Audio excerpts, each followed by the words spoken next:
خەریکە گرێکوێرەکەی شۆفێرانی هەولێر گۆمەسپان بە کۆتا دێت.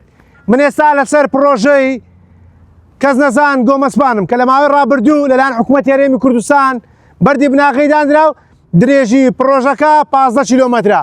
وا بڕیارە لە کۆتایی ئەم ساڵ سایدێکی بەڕووی شۆفێراندا بکرێتەوە تا کارەکانی سایدی دووەمیش دەست پێ بکات.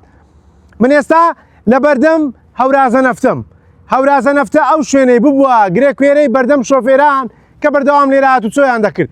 ئەمەش بۆی ئەوەی بەشێکی ئەو هەورازە نەفتەیە ئاستەنجی بۆ شۆفێران دروست دەکرد. شوێنەکەی زۆر بەرز بوو، بەشێکی شوێنەکەی زۆر لێژای بوو. ئەو بار هەڵگرانە یاخود ئەو شۆفێرانەی کە لێرە هاتوچۆیان دەکرد تاوەکو دەگەیشتنە سەر شوێنەکەیان سەر هەورازە نەفتە هەم کاتێکی زۆریان پێویست بوو، هەمیش تووشی قەرەباڵغی دەبوون.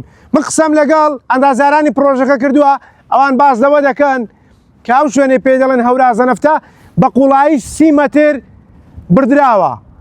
لە هەندێک شوێنیش نزیکەی 5 بۆ 6 مەتر لێش بۆ پڕکراوەتەوە بۆ ئەوەی هاوسەنجی بۆ شەقامەکە دروست بێت. بەمەش گرێکوێرەکەی چەندین ساڵەی شۆفێران لەسەر پرۆژەی کەس نەزان گۆمەسپان بە کۆتا دێت.